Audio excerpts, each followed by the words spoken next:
How you doing tonight? IB Nation Sports Talk up and rolling, and it's Vince's favorite night. It is Mailbag night.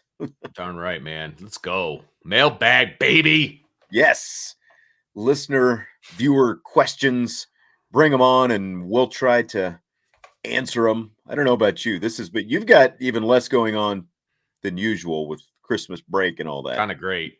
This has been a little bit of a lazy day. I actually did some manual labor outside for about an hour, but other than that, Look at you. I've vegetated for a lot today. So I was on the 1:00 show, and while I was on the show, my son, I made him go out, take down all the Christmas decorations so that he could go out tonight to the movies. So he put in the manual labor, but I have to put it all away because I don't trust his organizational skills. So that's the only manual labor that has occurred in our house as of today. So all right. Nothing wrong with that. I had some driveway work that I had to get done. Ooh, yeah, you were talking about that the other day, filling and pounding and all that stuff. Yeah. And it warmed up enough. It's been in the 40s, but of course, like as you know, it rained all day yesterday, so it's still kind of wet out there. But it's today. It started out warm and sunny, and it's going downhill. Nosedive. Yeah, it's gonna start cooling off again here. Yeah, because it's like let's see, it's 36. We had a couple weeks ago. Yeah. No. I'm not complaining because it's gonna hover right around that 36 to 43 area. I'm like, okay, I can deal with that in January because I mean, how many times have we had snow days going out of Christmas break? You know what I mean? So I'm good with right where we are. There's no snow on the ground. We're good. I'm with you. On that. I don't have to blow any snow right now. No. And I got the holes out of my driveway. I'll see if my neighbor manages to make them reappear. That's another story altogether. That is another story. Smash that like button if you would. Let's get started. Let's answer some questions tonight. Hit the like button, subscribe, rate, and review. We appreciate you. As always, we'll see what we've got rolling in here. Right off the top, I haven't even read this. Let's just go with what John is asking. Given that Notre Dame held Ohio State to their lowest point total of the season, despite almost no help from the offense, isn't there reason to be very optimistic about the defense, even though kinks remain? There's reason to be optimistic about the entire program when it comes to Ohio State and some of the big boys that are out there. I mean, you're right. Notre Dame played Ohio State about as close as anybody's played them, with the exception of, Michigan, and with the exception of the playoff game, right? So, Notre Dame's knocking on the door. They're not there. They're knocking on the door. There are reasons to be optimistic, obviously, about the offense. I think, the Gator Bowl version of this offense, if you put that up against Ohio State, I think there's a good chance that Notre Dame wins that game, But the defensive side of things, I was happy with the defense, obviously, against Ohio State. No doubt about it. I mean, they made Ohio State's offense look pedestrian at times. No question. I question whether some of that was just Ohio State and not playing well. Also, Notre Dame forcing their hand an awful lot. I get all of that. I think it was a combination of the two, but that's how the game of football is played. There are more kinks on the defensive side than I care to like in a rematch with Ohio State. I don't think he's talking about just Ohio State, though. I think he's, if I'm reading the question right, I think he's just saying the defense in general. Should we be optimistic about the defense in general? Yeah, I mean, the defense in general is fine, but there are still some pretty big holes that need to be filled that are, and some pretty big question marks that we don't have answers to yet. But I think as a whole, yeah, I mean, I'm fine with where the defense is at right now. Yeah, and I mean, Jesse and I talked a lot about the defense in depth on last night's show, and one thing that we talked about is the fact that the defense held 11 of 13 opponents under its scoring average for the season, and that includes Ohio State. Now, I'm including South Carolina in there because, again, two of the touchdowns they scored came from defense. You take those away, they're already below their average, and of course, they scored a special teams touchdown as well. So really, the defense only gave up 17 of the points in that game. Which again, it's like they were scoring, I think it was around 30. Hang on. I Right. still have a cheat from last night. There you But go. yeah, they were averaging 32.2 points per game, and defense gave up 17, but 11 of the 13 opponents below their average. To me, if they have half, cut in half the red zone scores, because they didn't allow, the big conundrum is still like they didn't allow opponents into the red zone that often. They had a really good success rate of keeping opponents out of the red zone. It's just once they got into the red zone, it was almost automatic that they were going to get it into the end zone at that point. If you cut that in half, I mean, you're talking about a lights out defense that is, like a top 10 defense in the country in terms Sure. of, scoring defense and that kind of stuff. And the fact that you return most of the secondary, you've got the entire linebacking crew with young guys coming up. And I realize, talking about linebackers is kind of a lightning rod, but really the biggest question is still what's going to happen up front, especially from a depth standpoint with the defensive line. There's some things to figure out there, but I'm pretty optimistic just based on one game that we saw from Jordan Botelho and some other guys. But get some guys in the trench. I feel good about the defense. I feel really good about the defense. And I think that having a year, with all these guys, all this experience, a year under their belt in the system going into the spring, I definitely think that, some of the kinks maybe that we saw throughout the course of the year can be ironed out next year because they're going to have a ton of experience coming back. Yeah, I mean, it's the defensive side of the ball.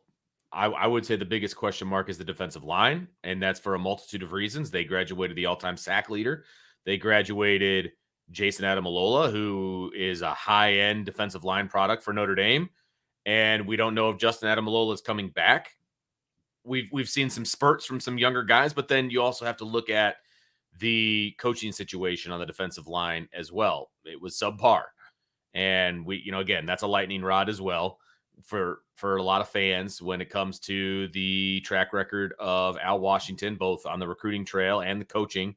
So that is going to have to be addressed in some form or fashion, whether it's a conversation, between the head coach and the position coach, whether it's hitting the transfer portal for some guys that are out there. There are some definite possibilities that are out there right now that Notre Dame should definitely make a run at. But I tell you what, yeah, go for I it. like this Brennan Vernon kid. Like everything that I'm seeing, Oh, and I yeah. saw, like some stuff of him yesterday, and I don't know who said it but like he looks like he could be one of the like another Bosa brother. It's like he's built like that. He looks like that. Like he's going to bring something to this defensive line. But yeah, I mean, you need some kind of veteran help. You need to go out and Sure. find something. Right. This Nothing offseason. crazy. You don't have to go out and get a bunch of guys, but you need at least one. You need at least one difference maker, I think, on the defensive line from the transfer portal. And you're going to need some young guys to step up, which is what you always need when you're in college football. I mean, you cannot look at the transfer portal as the be all end all for filling gaps. At some point, the guys that you're recruiting in have to be able to step up and become contributors. I mean, whether it's Gabriel Rubio, whether it's, Osafa Mensah, there's a lot of different guys that if the recruiting classes are what they say they were, then they're going to have to step up and fill some holes. I mean, that's how college football works. I don't see, like Joe is saying, only if Golden isn't the D coordinator. I don't get why everyone is so down. Like, what is the goal in football? To score points, right? What is the goal of the defense? To keep the other team from scoring points. And again, 21, 26, 17, 32, the 32 to North Carolina. These are the points that they gave up. 20, 16, 21, 24, 14, 32 to Navy, 0, 38 to USC, 38. Again, really, I counted as 17 to South Carolina. I mean, yes, there were some issues, but I don't see the only red flag I see is the red zone stuff. Other than that, I feel really confident about, the stuff that you're talking about with the defensive line. That's there as well. Here's what I wonder about the defensive line. And I brought this up with Jesse last night. Mike Elston had such an eye for what he was looking for with, some of these, kind of below the radar, diamond in the rough type guys. And I was talking about how when I was, doing baseball when Paul Maneri was here, he brought in a lot of diamond in the rough type guys as well. And he would Sure. tell these guys, here's what I see for you. Like even though other programs might not be seeing this, like, here's what I see you doing when you get here. And then as soon as Maneri left, like some of those kind of guys, the new coaching staff was like, that's not what I see for you. So what I wonder is like the vision that Mike Elston had, like Al Washington maybe doesn't see the same thing in some of these guys. And so we haven't sort of seen the translation yet because Al Washington, this is basically what's going to be coming in here this year is going to be his first recruiting cycle. Like, get a few more of his guys in here. You still have to be able to coach guys up, right? And I think there's some people like who see Isaiah Foskey's season as, like a disappointment, even though the guy went out and had 11 sacks this season. It was, though, at times, because there was times where he completely disappeared. Right. But when So, you look at the balance of the season, you know. he still had 11 sacks, and he leaves as the Right. program's all-time sacks leader as a result. I mean, I get what you're talking about. There's still room for improvement, but again, like it's a different eye. And so I guess my point is, you can look at it on the one hand and say, well, Isaiah Foskey didn't have as great a year as we thought we were going to have. But like even Mike Elston, like we saw the talent with Isaiah Foskey early on, and it took a while for Isaiah to get out there and really produce. And again, he turns into the all-time sacks leader. So, again, like making all these judgments based on one season, I think it's a little bit early because guys are still, sort of figuring out who they are and what they envision for their position groups and those kind of things. Even Harry Heastand's group took some time to develop. Right, but then they were arguably the best position group on the field in the final game of the season too, and maybe the second half of the season. And I think I'm going to play some devil's advocate here when it comes to Al Golden. I mean, yes, the be all end all is points scored. I get that, but I would also say that halftime adjustments were average at best throughout the season on the defensive side of the ball. I will also say that the linebacking core regressed from last year. I don't think they were as good as they were last year. Everyone wants to hold everyone feet to the fire. I mean, get away with what? Again, the track record says it was a good defense, with the exception of red zone. It was a good defense. It was good. It wasn't a great defense. I mean, 39th in the country in scoring defense isn't good enough. Good enough for what? It was good enough. Good enough to win a championship. That's what the end of the line. 16 points against Stanford was good enough, right? But the offense didn't score. Okay, so that's fine. So like, but beating Stanford doesn't make you a championship defense. Where are we assessing blame? I guess why is all the blame going to Al Golden? And I'm not giving all the blame to Al Golden, but I'm giving some of the blame. He is the defensive coordinator. I mean, right? His linebackers underachieved. Agree or disagree? For the most part. So that was a problem for me. I think that kind of like, Mike Bray and Brian Kelly, there's definitely an over-reliance, over-dependence on being a veteran and that kind of thing. But at the same time, we saw Prince Collie and Jalen Sneed in the Gator Bowl. We saw them more extended than we got to see them at any point this season. And it's like, okay, now you know what they still have to work on. Now you know why. Absolutely. But if you got them in for 10 to 15 plays throughout the season, they don't have those mistakes in the Gator Bowl. Would you have put an inexperienced kid like that in your lineup on a daily basis if you're trying to win games? I would find places for them, yes. If my starters situational places, like whatever but they you didn't think even is do their that. strength. But they didn't even do that. Right. So that's my issue. I'm not saying that they should have started all the young kids and thrown the baby out with the bathwater. Like, that's not what I'm saying at all. Sure. I'm saying if you would have had him in there for 5 to 10 defensive snaps per game on average throughout the season, then you can slowly work that up and you don't have the mistakes that you had in the Gator Bowl. That's all I'm saying. Right. That's all I'm saying. See, like John is saying, the offense was far worse than the defense, especially the first 6 games. Yeah, I mean, if the offense was more consistent, they're a 10-win team this year. That's Like, fair. you should have beaten Stanford. There's a win right there. You obviously should have beaten Marshall. There's a win right there. Well, You know, and the loss to again, Marshall had a lot to do with the defense, though, too. at the end, but They couldn't still, stop Marshall from running the football.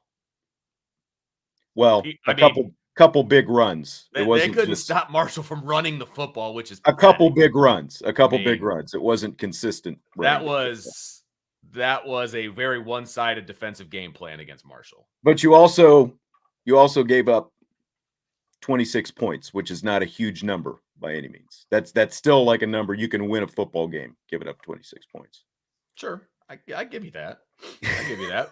I mean, and you can bang the offense all everybody can bang the offense all they want. And that's fine. They also lost their starting quarterback and had a backup quarterback the majority of the season. So you can make excuses for whatever you want. You can make stats say whatever you want them to.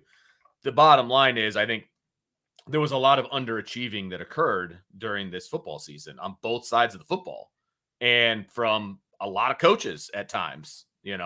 So everybody needs to get better. I'm not looking to fire anybody.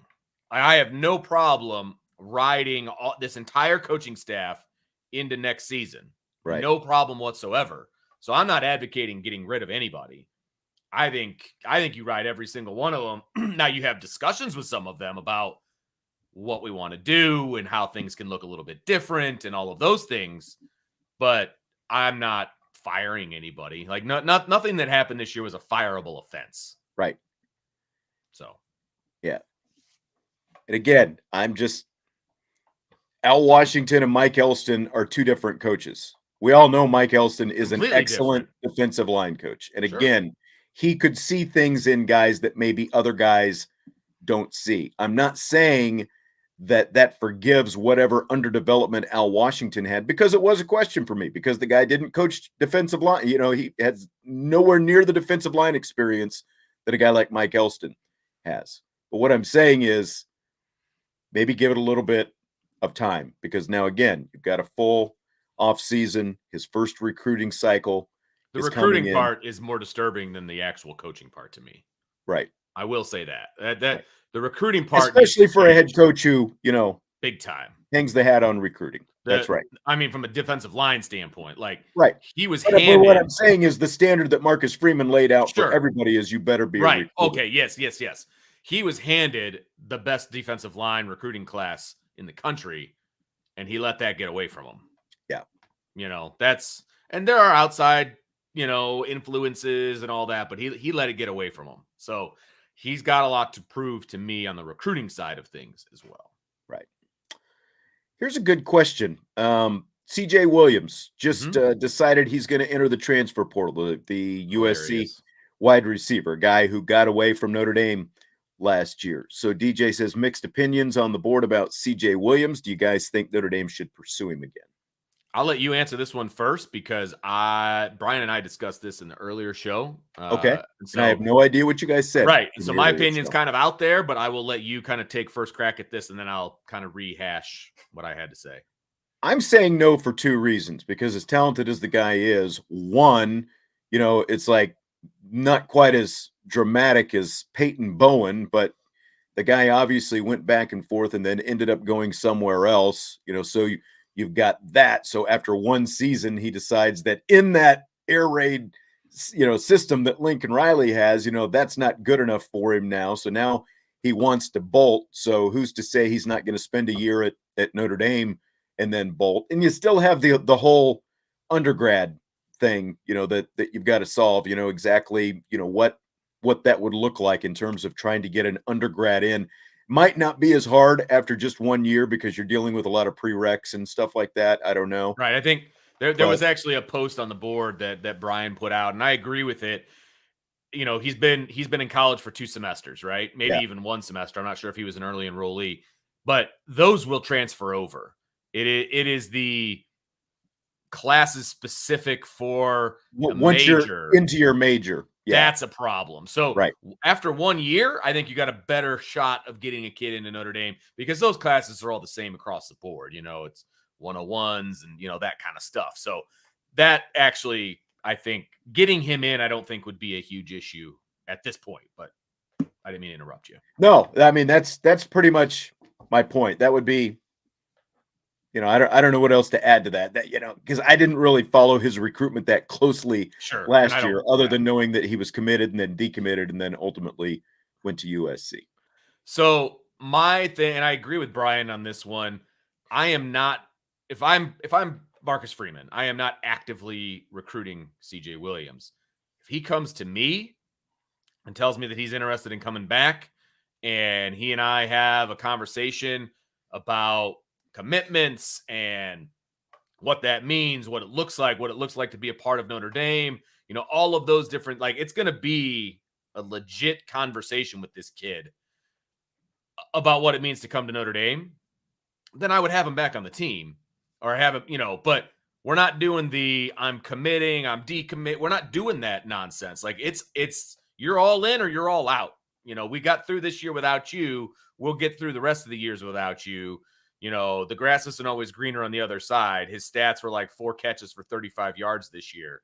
Like, you need to commit to us and we will commit to you back. And I'm all about second chances, but you're going to have to prove to me that this is a legit situation for you and that you are actually interested in Notre Dame as your landing spot. Yeah. Because if this is just I'm trying to raise my profile by saying Notre Dame's interested in me, that's not going to work. Yeah. That's not going to work. I agree with that. You got to come to me. I'm not chasing after you. We're not doing that. You got to come to me. I concur. Speaking of wide receivers, here it is from Salty. True or false? In the upcoming season, at least 3 members of the 2023 recruiting class will start as wide receivers. He says he's not counting the great one 3 times. So 3 different players will start at wide receiver sometime next year as a true freshman. That's a false for me. Yeah, I don't see that being the case. Number one, look at the receivers that Notre Dame has already, in the mix. They're all sophomores for the most part, right? They're all true sophomores. And you've got Caleb Smith, I believe is the kid's name, who's coming over from Virginia Tech. There's a chance he's going to get a start or two, I would imagine. I mean, he's a veteran. He's, you brought him in for a reason. And then you just go down the list of the guys who I think are going to start over any of the true freshmen, at least for quite a while. Deion Colsey. You've got Jaden Thomas. You've You've got Tobias Merriweather. That's 4 guys right there. And if you throw in Smith, right, that's 4 guys right there for 3 spots. So I do not see 3 separate freshmen starting. Maybe one gets a start here or there, depending on a package or a look that they have. I do not see 3 guys leapfrogging the guys that are currently on the roster. Yeah, I would tend to agree. And just the history that Notre Dame has with wide receivers. And we were talking about Tobias the other day. Now, Tobias Merriweather may have very well ended up starting, 3 games or whatever down the stretch if it hadn't been for the concussion. But that ultimately didn't happen. But that's still one guy at the end of the season. So, unless that group comes along and injuries, right. I guess you never know, but I still it's a talented group, but just given the standard that they continue to have at what's going to get a guy on the field at wide receiver, and then asking, is he going to start? I just don't see it for 3 of them. You're probably going to be lucky if even 2 of them end up starting next year. And I mean, if we're being honest, 3 true freshmen, even getting legitimate rotation time, I think is a stretch. I mean, just based on everything that we've seen and been a part of. I mean, how many times we see #free Tobias, and that was just 1 freshman.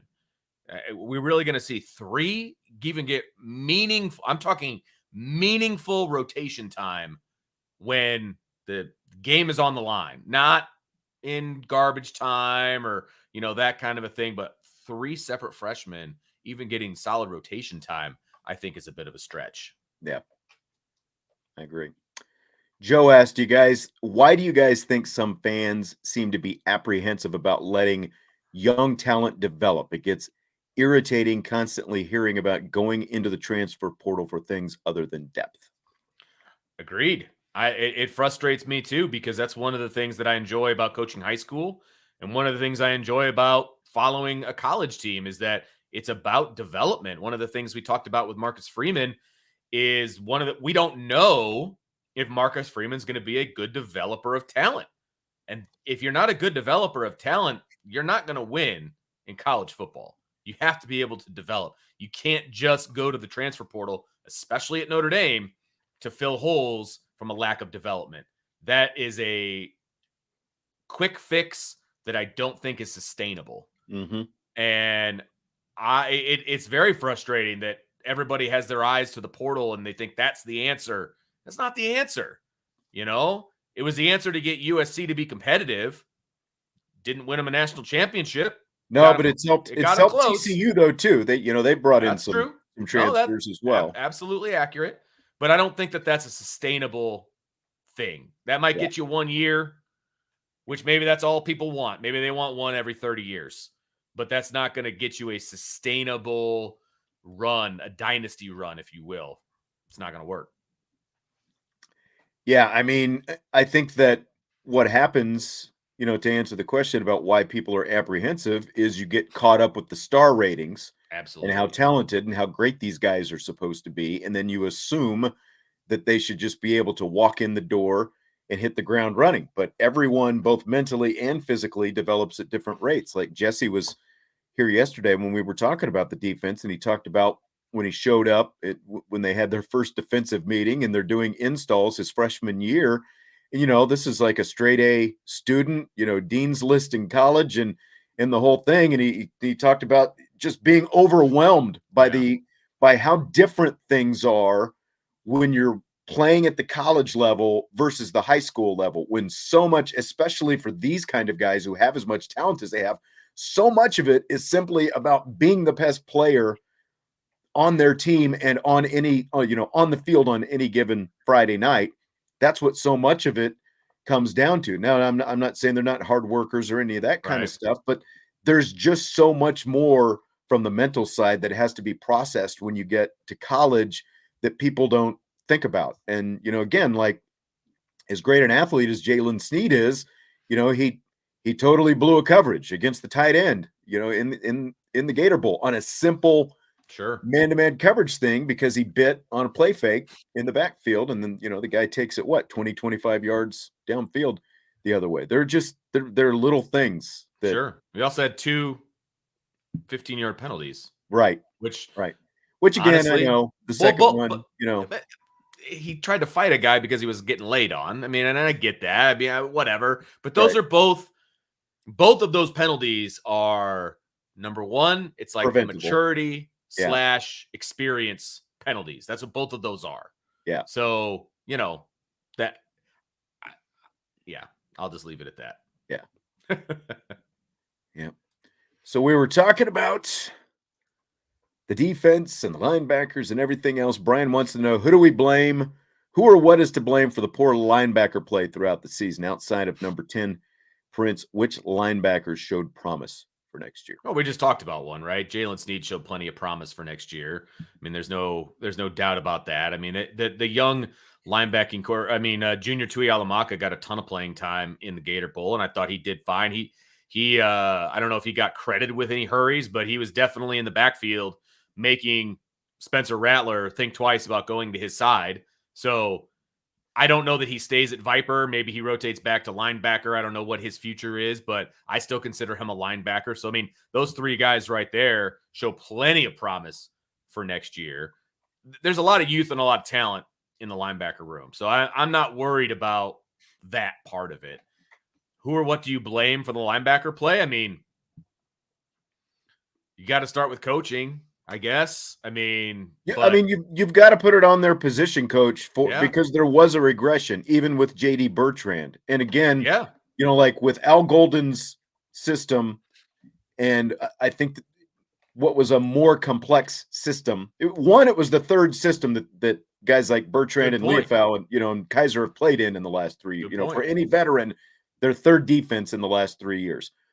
And this one seems like it was more complex than any of the defense, Correct. the previous 2 defenses. And I think that I've got, because we talked early on, like is Al Gold, they're like there's too much scheme and not, just letting these guys play and some of that kind of stuff. So I think that there was a lot of that because not all, but at least some of the linebacker play got cleaned up as the season went on. And I Agreed. think it had to do with just, the processing of information and getting more comfortable with it, especially like for a guy like JD Bertrand, who had over 100 tackles last year, still ended up leading the team in tackles. So I think, that had some of it to do with it. Like you look at a guy like Maris Leofau, who in training camp last year, now again, it's training camp, different system, Marcus Freeman, all those things. He looked like a different guy before the injury, but like we definitely saw some inconsistencies from him that you thought would have been cleaned up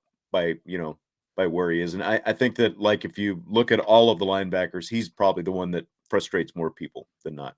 No, I get that. I mean, I get that completely. It's a combination of a few things. I mean, it's coaching. It is we talked about the fact that maybe there's just too many voices in the linebacker room from a coaching standpoint. You got Al Golden, you've got potentially Marcus Freeman, who used to be their position coach, and you've got James Laurinaitis. That's a lot. It's a lot of voices, right? And we talked about how maybe in the past there were too many voices in the quarterback ear, with Brian Kelly and Tommy Reese and just a lot of stuff in the ear, right? Well, there's something to be said. That's a possibility at the linebacker room too. When you add a complex scheme to that as well, you're probably not going to be all that successful as a group. And so I think that there's some validity to that. And I think just an overall across the board, some simplification, less Yeah. voices, less scheme. Let these guys play. There's no doubt that there's talent in that room. Let these guys play. And I think they're going to be just fine. You saw them just play in the second half. It's a lot less scheme in the second half and a lot more just play in the second half. I don't think anybody's going to argue the fact that the defense was better in the second half than they were in the first half of the Gator Bowl is what I'm referring to. Right. David Jones, should Notre Dame go after Anthony Lucas? I would say that it's the exact same comment that I have about CJ Williams, but a little bit different because Anthony Lucas was never committed to Notre Dame. So he chose to go someplace else. His priorities changed where Notre Dame was the front runner for a long time. And then NIL got involved and bagged the money and all of that. And I don't even think Notre Dame, according to Brian, was even second when it all came down to it. So if I'm Notre Dame staff, I'm reaching out to Anthony Lucas to find out if his priorities have changed. If they haven't, then he's probably not going to be a good fit at Notre Dame, and he probably doesn't want to come to Notre Dame anyway. So I would reach out to Anthony Lucas because he was never committed to Notre Dame. They did a great job of recruiting him in the first place. So I'm definitely reaching out there. It's the same situation from a credit standpoint. He's only a freshman. So I don't think that would be an issue. But, if his priorities have changed, then he could be a good fit at Notre Dame. If not, then you just let that one go. Yeah. I mean, I don't have much more to add to that. There's most likely going to be a handful of those kind of guys who are going to pop up, and Yeah. they're at least worth exploring if they're at the right position and, you think that they're talented enough to do, to meet the needs that you have, I guess. Yeah. So, Yeah. Absolutely. where did it go? This one was interesting to me from Sean Stewart. Which offensive lineman, whether it be on the roster or coming in, which one could potentially be a big Q, of course, Quentin Nelson type, and make them accountable? Oh, so this is more of a leadership question than it is the next Quentin Nelson, because that person doesn't Yeah. exist. I mean, Quentin Nelson is in a league of his own as far as talent is concerned. So I'm glad that wasn't the question because Yeah. it'd be a very, very short answer.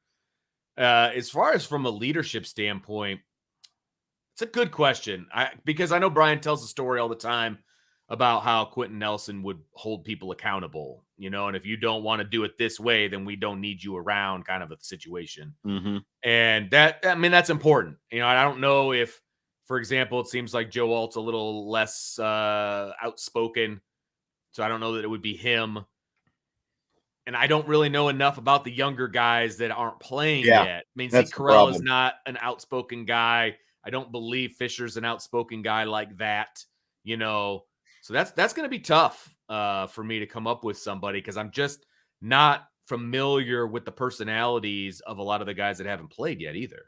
Yeah, and you really don't get to know them until they start playing, and you get to, we get to start talking to them, and you hear some of the things that they talk about. Like, just like Spindler seems to have that kind of personality to him, but we haven't seen him again in a position, that this is going to be a big spring and a big fall for Mm-hmm. Rocco Spindler. There's a couple opportunities there on the Sure. line, and you've probably got at least three guys in competition for, like you got Christophic, you got Shrouth, you got Spindler, so there's a lot of bodies, a lot of depth on that offensive line. That's for sure. There's No like doubt. one There's a lot of position talent that does there. not lack depth. Yeah, there is Yeah. a lot of A talent lot of there. talent there. And I'm not worried about what the offensive line is going to look like.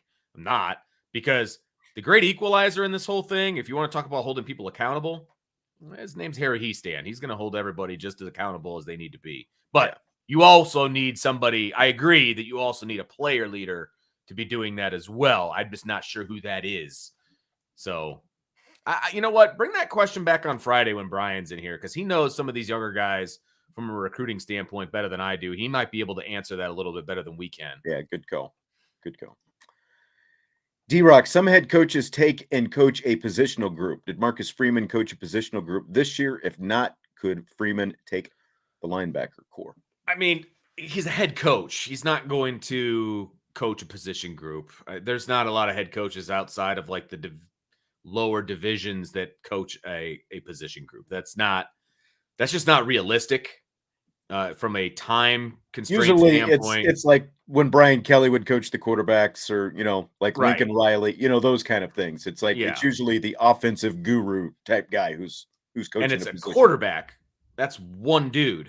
Yeah. Like, yes, there's more than one in the room, but linebacker coach, there's 3 starters, let alone all of the depth that is in there. That would be a big ask at a place like Notre Dame for the head coach to coach the linebackers. I don't see that happening. No, he did not coach them this year. I'm sure he was in and out of the room, but he was more in and out of the offensive rooms, learning the offensive side of things than he was the defensive side. There's a reason he brought Al Golden in, so you didn't have to worry about it. So I do not see Marcus Freeman coaching a position group anytime soon. No, but I see where you're I coming agree. from. I think it's a good Yeah. question. I mean, high school, the head coach has a position group. I bet you at small colleges, the head coach has a position group, but not in major college And he football. didn't get into, like this year he was more focused on he has to be all over the place becoming a head coach. He couldn't dedicate himself to one position. Now, I've seen some comments about the Gator Bowl. It did look like he was more actively, Sure. coaching up defensive players during the Gator Bowl than at any point that we've seen him this season, at least where the cameras were on him anyway. So Sure.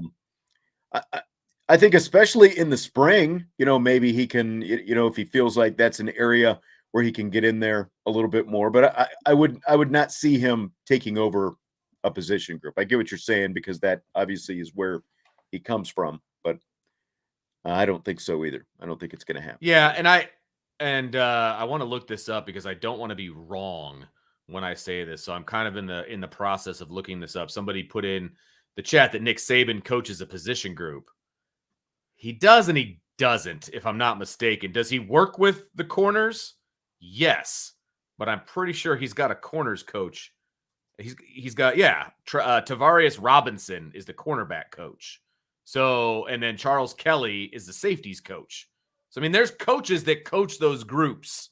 He may swoop in and help out here and there, Yeah. but he does not coach the position. So I wanted to be clear on that before I said that. But yeah, he does not coach the defensive backs. John, playing a playoff game in South Bend seems like something Notre Dame should win every time. When was the last time a major college bowl game was played outdoors in a cold weather climate? Only ones I can remember. Like I remember there's been snow at the Independence Bowl before, whether or not you consider that, a major college bowl. Most of these bowl games are played in domes these days, just like Because there's always one in Detroit, but that's in a dome. And yeah, but I mean, like, you're the talking about, oh, yeah, Cotton Bowl and good the call. Peach Bowl are both in domes. The Sugar Bowl is in a dome. They're going to play the national championship Yeah. game in a dome. Obviously, the Orange Bowl is still The outside, so you're Rose not Bowl going to is see. outside, but that's Yeah, the Southern Rose Bowl is California. outside. You're not going to get cold weather in either one of those places. So, yeah, it's like the Independence Bowl is the only one. Some of those, kind of like southern states, where from time to time you get some crazy weather and stuff like that. That's all I can Yeah. remember. Nothing, the bigger ones, not though. Remember when Notre Dame went to El Paso and it Oh, that's snowed the right. day Good one. before? Good Remember one. that? And they were playing Miami? Yeah. Like, that game was over before it started. It's Yeah. like Miami came out all bundled up, and like, That's yeah, right. that game was over before it started. I can't remember The what the name of Sun that Bowl. bowl was. The The Sun Sun Bowl. Bowl. Yeah. Yeah. Not enough sun out for the Miami Hurricane. No, not at all. John had another question. If Notre Dame had a national superstar again, like Brady Quinn was, what do you think he'd make in NIL deals at Notre Dame? North of seven figures. I Yeah. mean, there's no doubt about it. I don't know the numbers like Brian and Sean Davis do as far as what the guys were making this year. Number one, I know Isaiah Foskey and Michael Mayer made some coin. Like, they were not hurting for money. I mean, Isaiah Foskey had his own clothing line. Okay. So I know that both of them were doing just fine when it comes to NIL deals. If you have a front running quarterback and you have the power of Notre Dame's brand behind them, you're talking multi-million dollars. Yeah. There's no doubt about it. None whatsoever. So easy seven figures. Yep. Easy. And if you're talking about a guy like Brady Quinn, who's obviously not hard on the eyes as far as the ladies are concerned, and he was very well spoken, I mean, he would have made some bank. You know what surprises me? And I was thinking about this. You've probably seen the commercials. I don't even know if you know who she is. There's like a blonde gymnast from LSU. Her name is Libby something. Okay. And she does, like, every once in a while, she'll pop up on TV. She's doing like a commercial for like these sweatpants or something like Okay. that. They're like really comfortable sweatpants. But I'm surprised, especially since we're in the thick of the playoff and stuff like that, that we haven't seen like bigger name, football players and stuff like that doing some of these national, campaign, ad campaigns and stuff like Yeah. that with NIL. It's still like, but she's a gymnast and she's got like the whole Instagram following and Easy on that's the where eyes. her fame came from. And like Oh, yeah. I was down in Miami last week and there are these twins at Miami who started off their career at Fresno State. They're just like this, Yep. they're like I know exactly who Instagram. you're talking about. Yeah, they're Instagram stars and all this stuff, and they're down there at Miami now. The Cavender twins, that's their name, and so like that's where like like the biggest, the ones that we know about for the most part are like these social media followings and Instagram Sure. stars and stuff like that. Well, which Social media is it? influencers, I guess. Is it Stroud or is it Bryce Young, who's on the Dr. Pepper commercials? Right. That's See, I haven't even noticed that. remember. He's on Fansville, and the kid comes Okay. home. He's been replaced by I think it's Bryce Young, but I'm not 100% sure. But either way, I haven't seen a whole lot of. Yeah, there you go. Everybody's helping me out there in the Everybody's chat. saying Young, yeah. So he's really the only one that I've seen on a national commercial that I can remember off the top of my head. The other stuff is just a little bit more light as far as that stuff is concerned. And again, Brady Quinn was kind of the best of all the worlds. He would have had a big Instagram following. He would have had, you know what I mean? Like, Yeah. He just had that look about him, which was definitely beneficial. And then he was also a really good football player at Notre Dame. He was on all kinds of magazine covers and all that stuff. My So wife stood next to him in line at a Subway once, and I think I heard about it for a month. So exactly. He showed up at one of the summer camps, and we were out there doing my summer job, and all the girls that were working at the time, they're like, "We got to get our picture taken." Like it is what it is, man. Like he would have made a lot of yep, money as a student. yep. Chiseled jaw, and like he was, big into he was the workout guy. So like there would have been some supplement company who would have been throwing all kinds of money at him, right? Absolutely. And he probably would have been doing Subway ads for that matter. No doubt about it. Eric wants to know, do you think Hartman will end up with big deals? I think he's going to end up with some deals. I mean, right now he's considered a third day pick in the NFL draft, and those guys aren't making a bunch of money. He's got a bigger opportunity to make money at Notre Dame than he does as a third day pick in the NFL draft. So Mhm. depends on what your definition of a big deal is. To me, any deal is a big deal. So I would say he has a much better opportunity to score NIL deals at Notre Dame than he did at Wake Forest. Yep, So yeah, no doubt. absolutely. I mean, he's got a better opportunity to score NIL deals than basically 95% of the ACC for that matter, Right. at Notre Dame is going to raise his profile. Clemson and maybe Florida State, Right. like Carter Carls, like if he was still in college, he'd have a Cheez-It deal Just right saying. now. Just saying. Brock with a super chat. We appreciate it, Thanks, Brock. No, Brock. no question from Brock, but I didn't appreciate you see one. throwing that our way. Stymie apologizing for bringing up the basketball program. Didn't realize it was going to be an intramural squad this year, and it is just Whew, it's it rough. is horrendous, man. I didn't even To watch the lose game that last game night. last night. I didn't even watch it, and I saw they were ahead with like 4 minutes to go, and then they ended up losing by almost 10. Like something happened towards the end that did not end well for the Notre Dame men. That's for sure. BC closed 17-4. Notre Dame There you led go. virtually throughout the game. BC closed 17-4. Just another patented offensive implosion for that team. And the fact that they are 0-4 in the ACC right now is just Yeah. it's unthinkable. With That's not wrong. it Mike Bray has been here for 2 decades, and since day one, gotta be old, gotta be men, all these different things. They are old, but sorry, they're not playing like grown men. No. No. Well, they're leaning on a lot of young guys too, and because Yeah. the old guys aren't That's really where the talent they're is. not towing the line. I mean, Yeah. let's be honest. So yeah, it's not good, and they just, I've been to a few games, and it just feels like they're not even all that competitive, which is disturbing to me. I If know. I'm being honest, I had a lot more hopes about this squad before the season I don't know started. why you come back for a 5th year if you're not gonna play with more heart than what they're playing with Yeah, right now, good quite call. That's a honestly. good way to put it. It's a good It way to just put it. That's what troubles me the most. Jeremy wants to know, where's Notre Dame in regards to scholarship numbers for next year as of right now? Do you know what the number is right now? I actually do, because I read an article on irishbreakdown.com, which I just put in the chat as a link for everybody.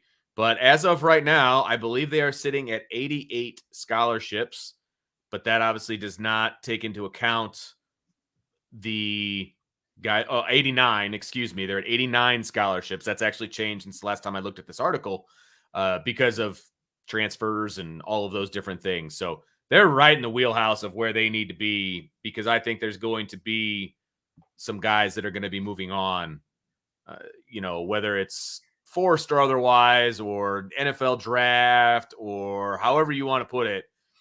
There's going to be some guys moving, Or and bringing that in number, more transfers? and both. It's Yeah, going to be two-way street, there's and gonna be some flux. Yeah, I do not think that they will be at 85 in the spring, but I think by the time they get to August, they're not going to have any problem getting to 85. I concur. I concur. And that's what you have to remember. Like, everyone like sweats it right now, but there's going to Right. be another. We would expect maybe a few transfers being announced here within the next week or two, potentially, and or at the end of the spring as well. But you also don't have to be down to the limit until the season actually gets going. So they've got some Yeah. time. Yep. Another basketball question from Oh, We Are Not Marshall. Why does Mike another Bray one. have such a hard time having more than 6 healthy bodies on any given year? It's not healthy. That's healthy's not the issue. They're healthy. It's just he doesn't play them. I will never understand. There's always the in your average NCAA basketball school, there's always going to be the odd year where you're short on numbers, whether people are transferring out, whether you have injuries or whatever the case may be. You're going to be short on numbers. Mike Bray wants to be short on numbers. He doesn't ever really want to go past 7. 5 starters, 2 on the bench, maybe 8, and that's a stretch most of the time. But that's on him. That's who he wants to be. He's not a victim of circumstance. He's a victim of what he wants. He's got all these other guys at the other end of the bench that he recruited to Notre Dame, but he's not playing them. Right. And I mean, he looks at it as a developmental thing, like when it's your time, you'll be ready and all this stuff. But at the same time, when you're playing with this few guys to begin with, and you've got these guys who have been here for a couple of years, and you're playing Pottsville U to start off your non-conference season. They played a bunch of teams that the scores should not have been as close as they ended up. You should have been able to get some of these guys out there and gotten them into real games for developmental purposes. Now, again, just like with others, it's still like he sees these guys in practice, so he has a better idea of what he has than we do, but that also still comes back to him because he signs off on the recruiting of whoever he's got. And he's brought these guys in, like you said, from a recruiting standpoint, right? And then he recruits over them because the last few years he's played a bunch of freshmen, right? Last year he had Blake Wesley. This year he plays predominantly 2 freshmen. And Vin Allen Lubin, yeah. He plays those guys all the time. He's recruited over the guys that are supposedly, maturing and all of that stuff. So it's like he's even gone away from the way he used to do things and still only goes 7 deep on the bench. Like, I don't know, man. I just don't get it. Yeah. Okay, a super chat from Brock. What's up with Josh Pate saying Buckner will transfer? I don't know who Josh Pate is, so you're going to have to help me out with that. With that. I was going to ask you that. Also, why so eerily quiet on Sam Hartman? Could he be reconsidering with NIL possibility? The second part. That's easy. I know Brian said from day one that Hartman wasn't expected to visit until the middle of this week. Correct. And once he gets here, it could happen pretty quickly. Yeah. Right. So he's going to be on campus potentially tomorrow, as long as that all goes the way it's supposed to. And that was always the way the plan was. That it's not because, it's not because he's, rethinking things. He's not allowed on campus per NCAA rules until now. So that's why, number one. Now, this Josh Pate guy, apparently he's part of 247 Sports. Okay. Why in the world would he have any kind of inside knowledge on what Tyler Buckner is going to be doing? Is he a beat guy with Notre Dame that we've never even heard of? It's called clickbait, right? He's not transferring. Tyler's not transferring. As of right now, he is not transferring. So I don't know where Josh Pate gets his information, but to me, it sounds like clickbait. DT says Josh is a good media guy, but people are reading way too much into this. And I haven't heard it. That's the other part of it. I haven't heard. First time I've heard of this. So yeah, I don't know. That's all I can say about it. I don't get the impression that it's going to happen. I get the impression that Buckner is going to stay and compete for a job. But right, me too. And even if he loses out, we had a good discussion on this today. Even if he loses the job for 23, he's still going to have 2 years of eligibility after next year.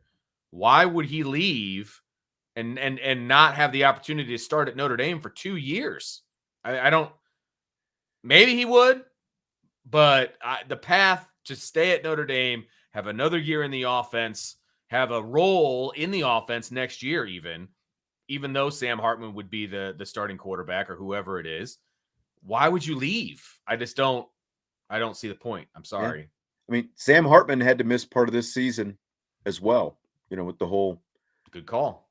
But, it's like Tyler Buckner was hurt this year. That's why we got to see so much of Drew Pine. Just because you're not the starter doesn't mean, Right. you can still end up playing. So I don't see Tyler Buckner cutting and running. I don't either. And maybe I'm wrong. And if I'm wrong, I'll say it, but I just don't see it. Stymie says TB is Tommy's guy. We'll see. Maybe. I mean, we'll see. Yeah. If he's Tommy's guy, that means he's going to start next year. I don't think Tommy's married to anybody. I think Tommy's married to winning, personally. Yeah. Which is what every coach should be married to. Absolutely.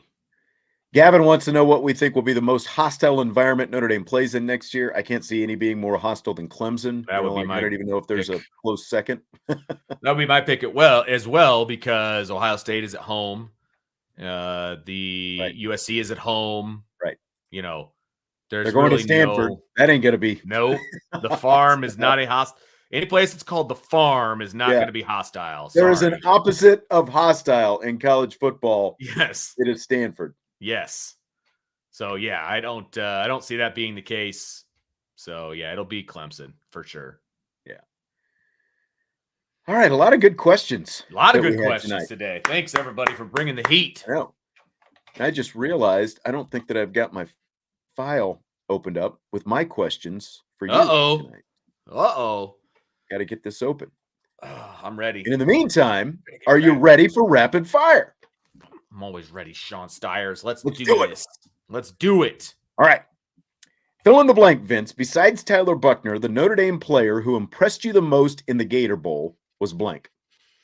You know what? I'm going to go with Mitchell Evans. I thought he did a really good job of stepping into some very, very large shoes, obviously, in Michael Mayer. They did not ask him to be the second coming of Michael Mayer, which, by the way, is smart.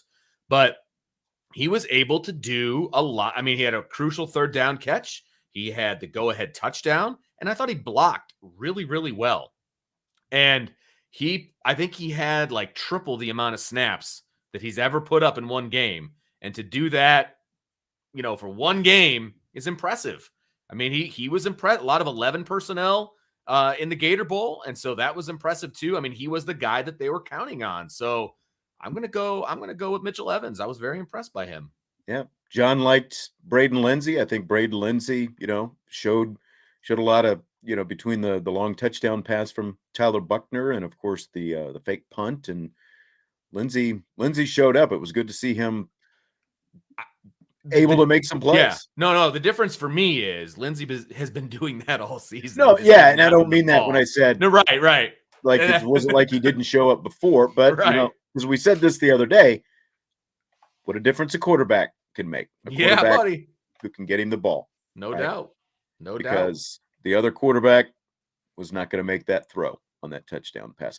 Mine is Jordan Botelho, and you talk about like Mitch Evans, like playing more snaps than he. This was obviously Botelho's first start. He had 9 total pressures against South Carolina, ended up with 2 sacks in the game, 2 tackles for loss as well. And like when you look at what he did for the season, 6.5 tackles for loss and 4 sacks. So I mean, he got a huge chunk of his production in the most amount of playing time he's got all year. Now, this is obviously a guy we've been waiting around for a while. Like you talk about, all this talent. When's Jordan Botelho going to play? He's had his own off-field stuff and, rumbles of this and that and everything else. And we finally got to see what Jordan Botelho can be. Now, if you can take that and make him a consistent player next year, you're not going to see much drop off from Isaiah Foskey. Well, I agree with you. He was impressive. Yeah. He was living in the backfield against South Carolina. And we've talked about Jordan Botelho a lot because he needed to mature not only from an on-the-field standpoint, but from an off-the-field standpoint, big time. And if he can marry those two together, the kid could be a really good football player at Notre Dame. Yep. But it's all about being mature and handling this offseason the right way and all of those different things. I mean, I had multiple discussions with Brian in the offseason last year about Botelho and some boneheaded decisions he was making. And it's like, oh boy, like, is the light bulb ever going to go on? And sometimes the off the field light bulb can go on with on the field success. Sometimes. Let's hope that that's the case. Let's hope. I agree. fill in the blank. It's blank that Notre Dame cornerback Benjamin Morrison has signed an NIL deal with Forever Young Sports Cards. He's going to be able to do autograph signings and photo ops and the like. Good for him. Like, that's awesome. And that shows right there what happens when you come to Notre Dame and you're successful. Opportunities come to you. Mm-hmm. That's how Notre Dame is going to work NIL. And that is a prime example. You go out there, you have a good season, good things are going to happen for you. And I say touche to you, my friend. Good for him. Absolutely. And, again, like, even though that they're not going to get into this upfront pay for play type stuff, and, for right now, Benjamin Morrison's not making Isaiah Foskey and Michael Mayer money. This is a great start for a freshman who's only been on campus for 6-7 months or something like that at this point. That's right, because he wasn't an early enrollee. He came in August or June. Exactly. Yeah. Exactly. Yeah. And so he's going to go out and they're going to do this company, I guess, is based in Crown Point, Indiana. Okay. Interesting. And Drake Bowen is actually a client of theirs already, apparently. They've got a lot of different stuff. I checked out their website. And again, it's called Forever Young Sports Cards. It's like if you Google them, but like at this January 28th event, here's kind of a sample. You can pay $40 and get any autograph, like whatever. You buy a ticket, you can get anything autographed. You can get a picture with him for $25. There's a special inscription ticket that's $15 that you can buy, that would, again, you get it autographed. A plaqued Play Like a Champion inscription ticket for $20, or this other Beckett, card is $10. So, and like you can get like mini, like this website, they have like Chris Zorich, for example, autographed mini helmets and stuff like that. Equinemius St. Brown and, autographed Bears stuff. There's a lot of different pro athletes and stuff like that. So it's pretty cool. And this is like when NIL started being talked about, this is how I envisioned NIL going. Like athletes being able to do something simple like this, go spend some time at a car dealership. Car dealership pays you to come out and people pay to get an autograph or picture with you or whatever. 100%. This is what NIL is supposed to be. So touche to him for getting his NIL deal. I'm sure it's going to be the first of many, and it's going to be super easy. It's an afternoon of work for him, and he's going to come home with probably a fairly healthy paycheck, which is awesome. Mm-hmm. Mm-hmm. Joe says he's really looking forward to he and Cam and hopefully Jaden shutting teams down. I think it's going to be a fun secondary next year. I'm really excited. I'm more excited about a secondary than I've been in a long time. Look, Xavier Watts is probably going to start at safety. Mm-hmm. You're going to have those two guys at corner, Jaden Mickey potentially at nickel. Clarence Lewis, I'm hoping makes a move to safety. I mean, that would be one heck of a starting five, in my personal opinion. And then you forgot about Clarence Lewis even being you back. Get Ramon Henderson also as maybe the third safety in there. Good luck. You want to talk about a no-fly zone? That's going to be the Notre Dame secondary for the next few years. For sure. Okay, so after a conversation with Carolina Panthers owner David Tepper about the team's head coaching vacancy, Jim Harbaugh tells the Queen City News in North Carolina he expects to stay with Michigan next year. Here's the quote: "Although no one knows the future, I think I will be coaching Michigan next year." End quote. Very, very forceful with that. So on a scale of 1 to 10, how confident are you, Vince, that Harbaugh will actually still be at Michigan next season? Scale of 1 to 10, my confidence level that he'll be at Michigan is about a 2.5, 3. I don't trust a word that comes out of that man's mouth. And he left himself a giant, wide open caveat in that quote. I can't tell the future, but if I could, I'll be You back. actually can, because you're the one who determines it. You have complete control over whether you are coaching at Michigan or not. You do. So the fact that he would even say that makes my confidence level go way, way, way down. And good. I've got a mixed bag of emotions about whether I want Harbaugh to leave Michigan or not. I do, because they bring in somebody who's really, really good. He might be able to take Michigan to the next level. You keep Harbaugh in there, they'll be who they are, and they're probably not going to be any different. You know what I mean? And so I don't know. Well, I've got mixed emotions about it, but I do not think that he will still be at Michigan. I think there's a good chance he ends up in Indianapolis or Denver. Yeah, I mean, those three, he's got basically three NFL teams where he's been mentioned already. And, there was the report earlier this week that if he gets an NFL offer, he's going to take it.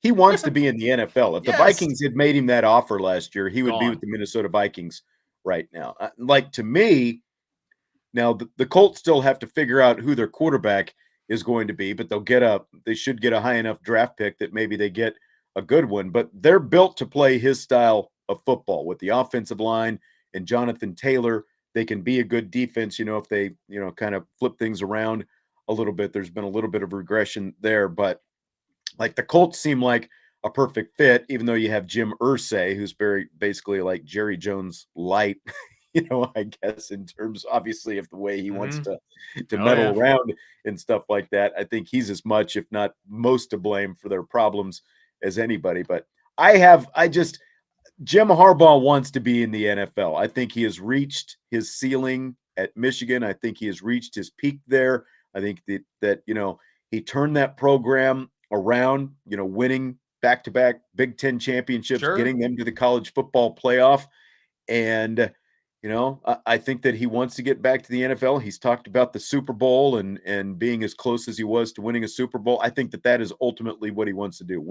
I think he wants to win another Super Bowl more than Sure. he wants to win a college football national championship. So I feel I'm like, giving it at a 1. I yeah, find it there you very go. hard to believe that, again, he's got to get the offer, but I think if he gets an offer, he's gone to one of these NFL teams. It's interesting because I feel like we're going to hear the same thing out of the Harbaugh camp that we heard out of the Kelly camp. And now Kelly didn't leave Notre Dame to go to the NFL, but he left to go to LSU for the fact that he took Notre Dame as far as he thought they could go.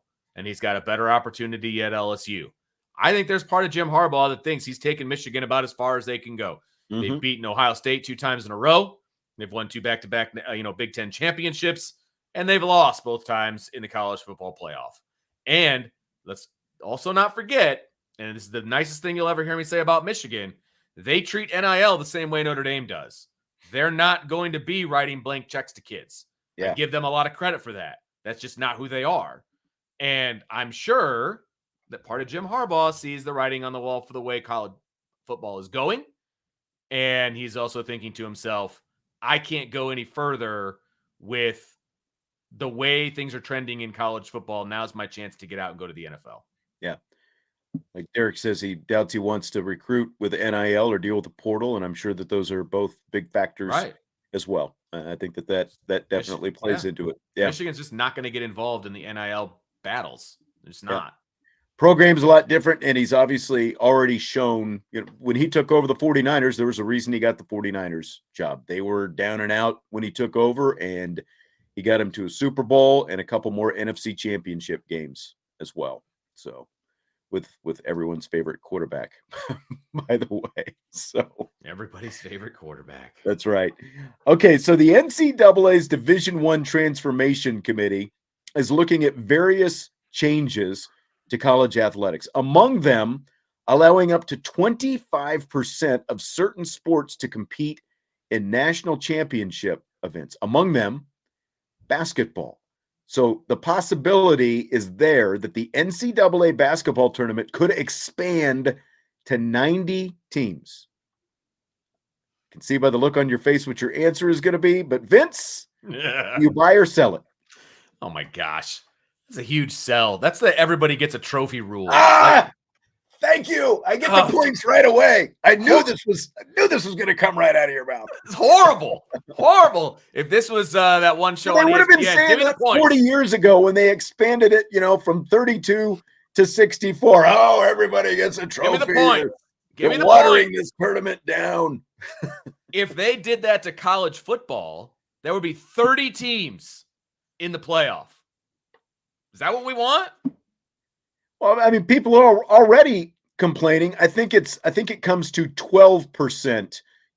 What college, it might not even be 12. It might be closer to 9% or something like that. Yeah. When college football expands from 4 to like 12, 9% will be participating. But you're talking about 360 Division I teams. So right now, that's a lot.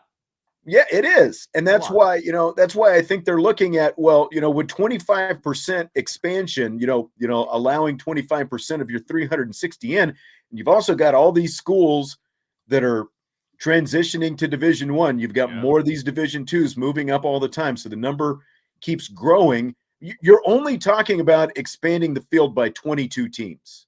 And to Right. me, like again, I realize, well, the regular season's watered down and all that stuff. March Madness is, I mean, it's one of the most fun times of year. Why not just make it a full week, rather than 4 days at the end of the week? Throw on 22 more teams and go, baby. I'm If all for it. Look, if I'm doing anything to men's college basketball, and I guess I would have to do the same to women's college basketball, Title IX and all that, I'm cutting the amount of Division I basketball teams in half. That's what I'm doing. You don't need 360 Division I Well, basketball teams. the problem is for like the Binghamtons and like these Right. mid-major type programs, that's the moneymaker for these schools because they don't have big time football, I so I get think that that. that's why you've got so many schools that are trying to transition to Division And 1 now. I would cut the Division I. So then you've got Division II or one, whatever you want to call the next group down, right? Because if you cut it in half, you're still talking about 175-ish Division I teams, right? Yeah. So you got 175 Division I teams. You can still play the division below you and give out those big paychecks that, you're still giving out and that whole thing. Why do they have to be quote unquote Division I basketball teams? Why? Let them have their own tournament. Only one team from their conference is making it in anyway. More is better, baby. That's just where you and I differ, Vincent. Cut them out. Cut them out. Let them have their own tournament. More, baby. I want that tournament to start on Monday, and I want a full week of it. Get my bracket, push the conference games up so you've got a little bit of a buffer. More on your bracket, the better. Ugh. It's like You'd that's have that's 80%, 80 to 85% of the Big Ten, the ACC, the SEC, the Pac-12. They'd all get in. They'd now. all get in. Now that's the problem. Is like, are you letting more, the smaller schools in, or are you just letting more Power 5 conference teams in? That Because would be there would still be one team from each of the smaller conferences, and then they would just fill it up with the bigger schools. That's what it would happen. yes. And it would just be bad. It would be bad basketball, man. Derek's trying to get back on my good side now. Well played, Derek. Way to play both sides of the fence, my friend. Good job. Right. Tell me what you think about this one, All right. Vince. After Oklahoma State lost its bowl game, a reporter asked head coach Mike Gundy about the possibility of him making any coaching staff changes in the offseason. Gundy told the reporter, quote, "I might have to cut you out," end quote. In other words, pull the reporter's media access for asking him, having the gall to ask him such questions. What do you think about that? Okay, number one, I got a couple of things to say about this, okay? Number one, stupid question. That's a stupid question. What did you possibly think he was going to say? Well, thank you for bringing that up. I was actually thinking about getting rid of my defensive coordinator, and now that you brought it up, I might as well make it public. Like, did they really think that that's the way the conversation was going to go? It's a dumb question. I'll say that. Number two, it's a dumb response by the head coach, because any coach or any program that talks about taking away credentials is ridiculous. Right. I'm sorry. The media is what makes you who you are. Whether you want to admit it or not, the media is what makes you who you are. You can't take their credentials away because you don't like a question that was asked. You can answer it a different way. It was a stupid question. Stupid. And you can tell him that if you want. Like, really, do you think I'm going to answer that question right now? Well, he did. I mean, he went beyond, just what he said there. And he basically told the reporter it was a stupid question, not the place to be asking it, because it was like right after the bowl game. That I have no problem all this different stuff. I guess in defense of the reporter, most likely because it is the bowl game and you're going into the offseason now, you're not going to have a chance to ask that question again. Like spring practice is going to roll around, and if there are going to be any changes made, the changes are most likely going to be made by then. So, like you ask the question, whether or not you get any kind of answer. But it seems like things are starting to implode on Mike Gundy, and like, because I've heard Fair. some other like you've got Sanders is transferring out, Yeah. all these different, there's a lot of stuff going on down there in Stillwater right now. But to threaten, especially, like it's one thing to pull the guy aside even and say, look, you asked me something stupid like that again, I might just pull your ex. Like it's right. It's bad enough just to say it like that, but to do Right. it in front of a microphone when everyone's looking and like here, like everyone That's can now hear bush league. you threatening Yeah. for really, it might be a stupid question, but bush to league. threaten to, completely bush league, to threaten to pull somebody's access, in that situation, I think is just completely asinine on Mike Gundy's part. This is interesting. Derek says Gundy kicked a worker off of his property for wearing an Oklahoma baseball jersey. Wow. Hey, if that person's hired by you, you can kick them out if you want to. It's a stupid reason to do it, but that's different. This scenario is different than pulling somebody's press credentials. Right. That's different. A completely different scenario. Like if you're going to pull someone's press credentials, it's like you're making contact with the players and like getting, like quotes from players, like, that kind of, like going around the team channels that everyone obviously, once, it's like when they're recruits, once they become actual sign on the dotted line and now they're members of the team, there are channels that you have to go in, like, if you're circumventing that, and you're going, making contact that you shouldn't be making, like that would actually be a valid reason, maybe to suspend a credential or something like that. To suspend it for asking a question it's still stupid. Is just idiotic. It is. It's so idiot. And there are rules we have to follow. I mean, if we walk into smoking cigarettes in the press box or like, being drunk and disorderly, what? Yes, there are repercussions for your actions, but just asking a stupid question. My goodness. I'll say it, man. If asking stupid question was a reason to get your press credential taken away, there'd be like 4 people covering Notre Dame. Yes, exactly right. I'm just saying. I'll even throw myself in there when I used to ask questions back in the day. I'm sure there was some dumb ones that I pulled out of my booty at times, but like that can't be what you're doing. Exactly.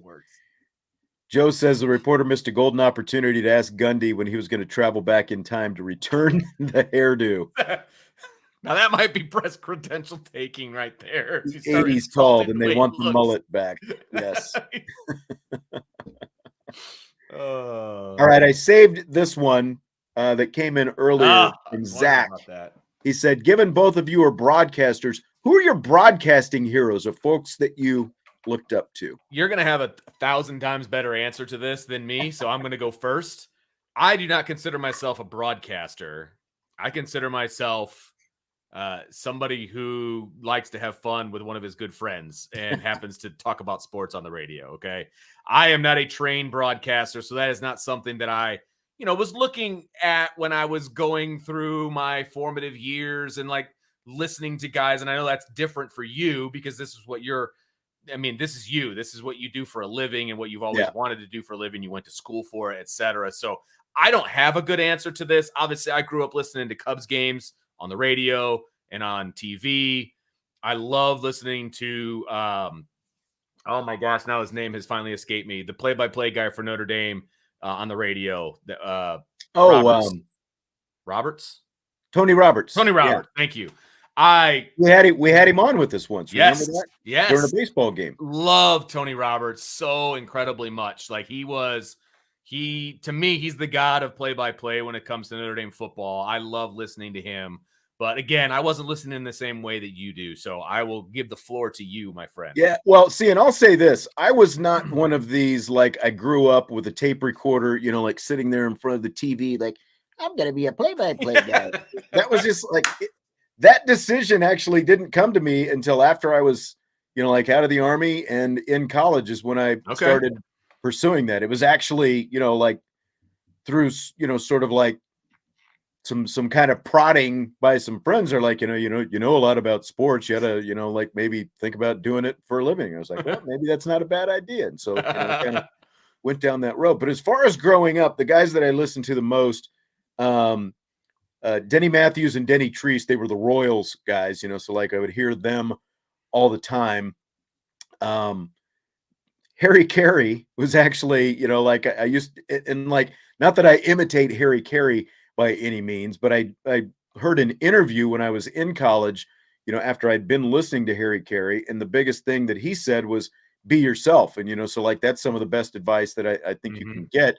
And then just in terms of like sort of after I figured out what I was going to do, the two who I listened to the most and who I used to actually, I didn't realize it until a few years ago. Like I went back and listened to some old tapes and stuff like that. I didn't realize how much I was mimicking these guys, but the guy I talk about all the time is Kevin Harlan, who I love. He was the voice of the Chiefs when I was starting in college, and I've talked about it before. My roommates were all Chiefs fans, and so like they would want to watch the Chiefs games all the time, and so we would do the turn down the sound on the TV, do the radio. But then the other guy we would do that with was Bob Davis, who was the voice of the Kansas Jayhawks, both football and basketball teams. And he's another one who kind of got some advice from in college and all that kind of stuff. So those were probably the major influences. And like Treese and Matthews, from a baseball standpoint, were far from flashy, especially like if you compare them like to a Harry Carey. But what I used to do, I lived in Lawrence. My friend Randy lived in Kansas City, and sometimes like we would drive over. Like we coached a little league team together in Kansas City, and we did some other things. But so like I would drive back and forth, and what I would do is I would listen to the Royals guys, and like while I was making these drives back and forth, and I would mimic them so that I could like get my voice to like rise and fall like you need to, because like I think when everyone starts out, you're very monotone, so that's kind of how I learned the most, probably doing baseball, was just mimicking these guys and sort of listening to the like I said, the rise and fall of their voice, and like when you need to puncture, like all these different little things. So this is going to sound as corny as ever, and I do not mean it to sound that way, and this will be a great way to kind of end the whole thing. I listened to you to learn how to do stuff because you taught me everything that I know about broadcasting. I never broadcasted before the day before I met you. And so you and I have done basketball games, we've done football games, we've done baseball games, That's we've done a true. ton of stuff together. And I've always just followed your lead, and you've just brought me along. And I listen to you when I'm not doing games with you to hear how you do both play by play and color and that whole bit. So, I mean, I know that sounds corny as hell because you and I are friends and all that, but I've always listened to you to learn how to do it. So there you go. Well, I'll just say I was fortunate to have some good influences. I don't know if I've been a good influence on you or not. Disagree. So. Disagree. Art Vandelay asking, who's the next broadcaster to come out of Notre Dame? I mean, Jack Collinsworth is already on NBC. So Yeesh. I don't know who the next one is. There's another kid I actually met a couple weeks ago doing an ACC network game who I think was around the same class as him, who's pretty good as well, young guy. Who's the kid that's doing he did a couple of Cubs games, and he did some radio at Notre Dame. He filled in. Oh, I can't remember his name. But you talking about Brendan? No. The South Bend Cubs guy? No. I'm the actual Cubs. Like he came in and he did some TV, and he did. Really? I can't remember the kid's name. I don't remember hearing about that. He did stuff while he was at Notre Dame, obviously, and he's done stuff since then, but he started to get a national following, and I cannot remember the kid's name. If anybody in the chat remembers, is he a Notre Dame guy? He's a Notre Dame guy. Yeah. And he got a lot of leg up because he was the Notre Dame guy, similar to Jack Collinsworth, because he did some of the radio. Are you talking about Mike Monaco, maybe? Yes. Okay. Yes. Monaco. I think he does a pretty good job. I think he's gotten a lot better.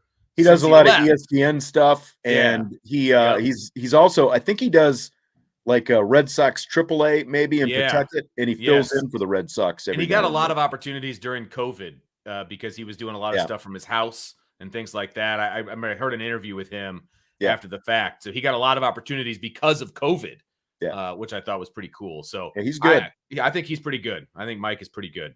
Yep, for sure.